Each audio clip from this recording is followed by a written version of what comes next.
Welcome on Ankit Recaps. Today I will show a comedy romance horror film from 2020 titled Spontaneous. Disclaimer: spoilers ahead, watch out and enjoy. Mara is seen sitting in class, bored as heck. She drops her pencil and when she reaches for it, the girl in front of her explodes. Mara says that the girl was nice and normal, not particularly explosive. Everyone runs out of the classroom, except for her. The two of them were never really friends, just classmates. All of the students like the dead girl, but one of them in particular. As the kids run out of the building, Tess finds Mara in front and asks her what happened. She can't believe it, but then sees Mara's shoes. Forensics are seen taking evidence from the classroom. The only thing really damaged in the explosion was the girl. Everything else, as Mara says, was aesthetics. Her classmates are taken to a police station and questioned. Mara jokes with the police officer, but he sees through her wit. Next, they're given the opportunity to shower and Mara asks if she could get her shoes back. The police gives the students new clothes and make them wait in the station. Dylan makes an offbeat comment how the whole thing looked like a Cronenberg movie, but only Mara laughs. The rest talk about their theories on why the thing happened, when one of the girls asks when they'll let them go. Mara says that will happen when they can be sure if the thing doesn't happen again to one of them. Mara's parents pick her up from the police station and bring her home. When they arrive, she goes to her room and smokes pot, then gets a text from someone telling her that they have a crush on her. They continue texting and she giggles. The girl's funeral is the next day. Mara and Tess watch as the girl's father takes a sticker from his car. Then they go to get some shrooms from the Dalton twins. Tess thinks it's a bad idea.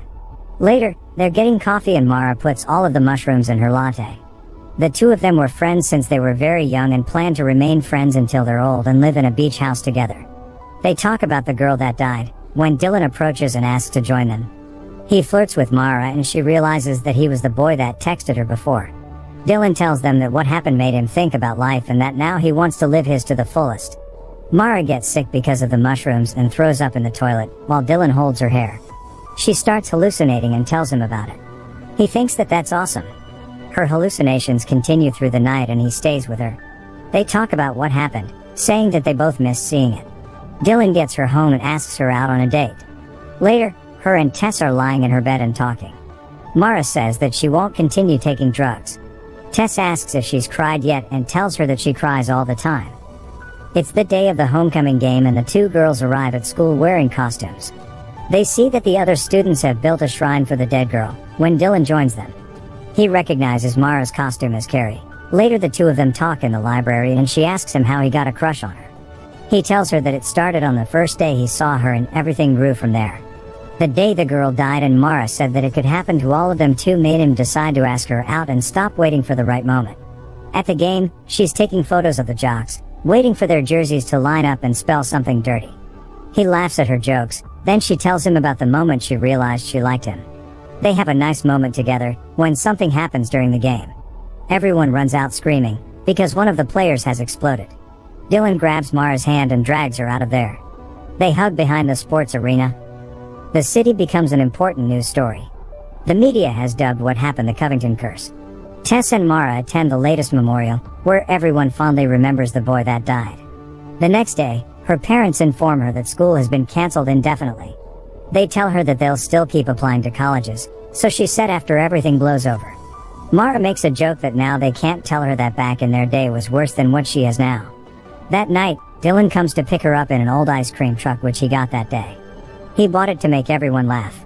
The two of them go to a school party in the memory of the kids that died, but quickly go out for a walk. They throw away their drinks, because they think it could be alcohol that might make it happen. They laugh as they wonder about what really makes the teenagers explode. After a moment they stop and talk about his father, then they kiss. Suddenly they hear screaming from the house and go to check what happened. Another student died. Mara and Tess talk to Agent Rossetti. She doesn't know what is happening either. Rossetti asks for their help and tells them to bring her something. Next, she goes to the Dalton twins and tells them that the agent told her to bring her drugs. Mara thinks that the reason behind it isn't because the police thinks the drugs are actually causing it, but just to check all possibilities. She tells them that she will buy everything from them. The three of them drive to the place where the twins hide their stash. They tell Mara that they will be leaving town soon and she tells them about Dylan, as she's texting with him. Suddenly, the brother blows up. The sister quickly jumps over to the driver's seat and tries to drive the car, when she blows up too. Dylan finds the car wrecked, but doesn't find Mara immediately. He sees a bloody handprint and goes to search for her in the woods. Dylan finds her washing up in a river and he hugs her, saying that he thought she died in the car. He's brought her a sweatsuit and called Rossetti before he got there. Suddenly, he sees someone in a hazmat suit watching them. Immediately, more appear and grab the two of them. Mara is in a hospital when a doctor shows up, telling her that they're there to help. She starts panicking, but sees Dylan on the bed next to her. They make an ET joke together, confusing the doctors. That night, Dylan wakes up and tells her that the whole class is there too. She pushes her bed closer to his and he tells her about the questions the doctors asked him. He calls her his girlfriend and she likes it. The government has officially quarantined the entire class. The head doctor questions the students. She asks about the kids that died, about their dreams and motions, as well as what they want to do in college. Mara replies that she only wants to stay alive. That night, Mara and Tess talk at their bunks. Tess is worried that it might happen to Mara and makes her promise that it won't. She says that if Mara goes, so would she. The next day, the class is in a recreational chamber. Mara complains that she's bored and says that they should break out. No one wants to or have already tried, so they start talking about the explosions. Two boys argue if it's a curse or not. Dylan shares a dumb idea and everyone ridicules him. Him and Mara make out in the shower. Later, a government official shows the teenagers a PowerPoint presentation and offers to answer all of their questions. Mara doesn't understand what they're actually doing to help them and makes fun of him. The official gives a cliched reply and the kids laugh at him, but get angry quickly. One of them explodes. Then another one explodes while sleeping. Tests are being done in the facility. The parents of the kids wait outside of the facility and the doctor comes out to tell one of the couples what has happened to their child. The kids keep dying and all of the tests and the drugs they are giving them fail. They all try to live as normal as they can inside, but one after the other, the teenagers keep exploding. Even the doctors working in the facility get restless. The blue pill that they are being given seems to start working. Everyone in the facility is happy about it. At one point they release the kids in the custody of their parents. Mara's mom and dad drive her home when she sees that there are no Christmas decorations in the city. Her father tells her that no one felt festive, but when they arrive home they surprise her with a tree. Later, the three of them are decorating the tree, when her father hands her vape and tells her that she's terrible at hiding the fact that she smokes pot. They all vape together and talk about adulthood and her graduation. Before bed, Mara takes one of the blue pills. The next day, Dylan is at her house. They sleep together for the first time. Mara asks him if they're safe and Dylan says that he doesn't know, but that they should take it one day at a time and go back to school. She doesn't want to go back. Their class is the only one that will be going to school in the same building. One of their teachers tells them a story of how he'd seen someone blow up when he was a soldier. He tells them that he'll help them graduate. Later, Rossetti is taking Mara's blood pressure and they talk about the nickname of the blue pill, the snooze button, which Mara doesn't like. Rossetti doesn't think that it's over.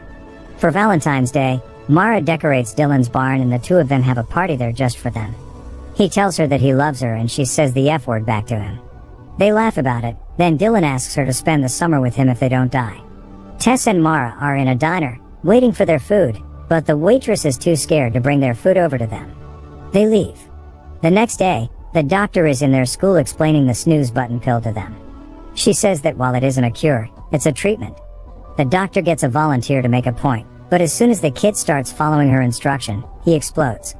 Suddenly, another one explodes too. Then a third one.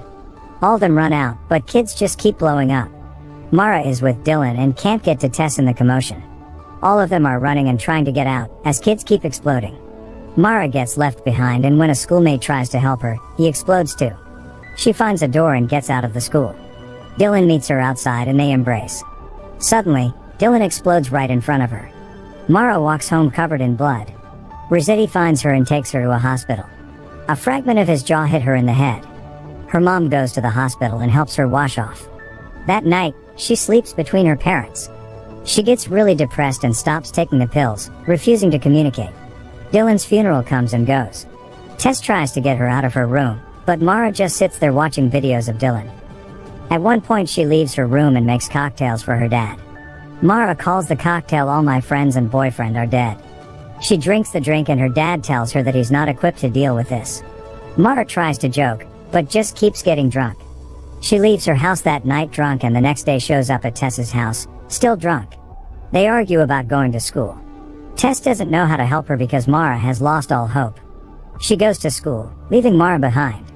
After that, Mara storms a protest about the curse, then steals alcohol from a store. The people that work there let her take it. Agent Rossetti waits for her in front of the store, and when Mara tries to throw her a bottle of vodka, she breaks her window. Later, she argues with her parents about that and about getting drunk constantly. They want to help her, but she doesn't want to play along and make them feel better, considering that she too might die soon. Mara goes to her room and thinks about going to prom, but then enters a message board where other students are talking about the Covington curse. They are calling her the curse and she believes them.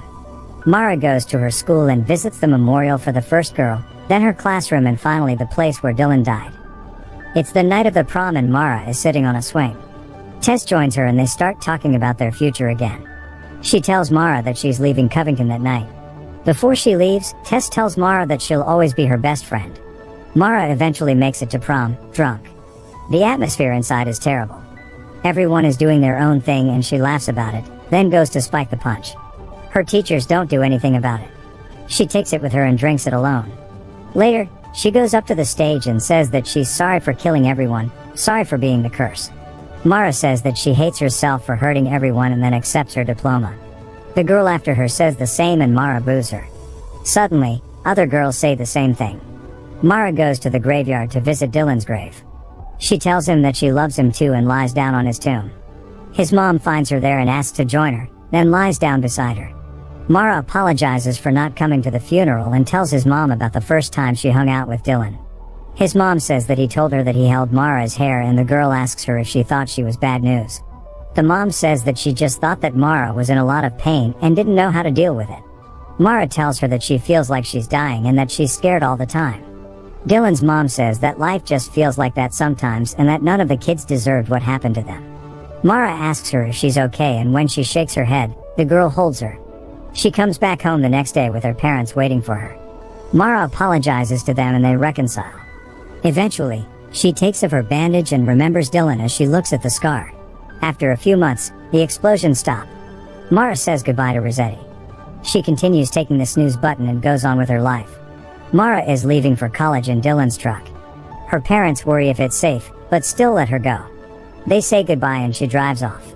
She drives by the school, which is going to be torn down. By the end of the school year, 31 students had died. Mara lived, even though she doesn't know why. She says that the lesson is that everyone dies and that you have to live your life the way you want to.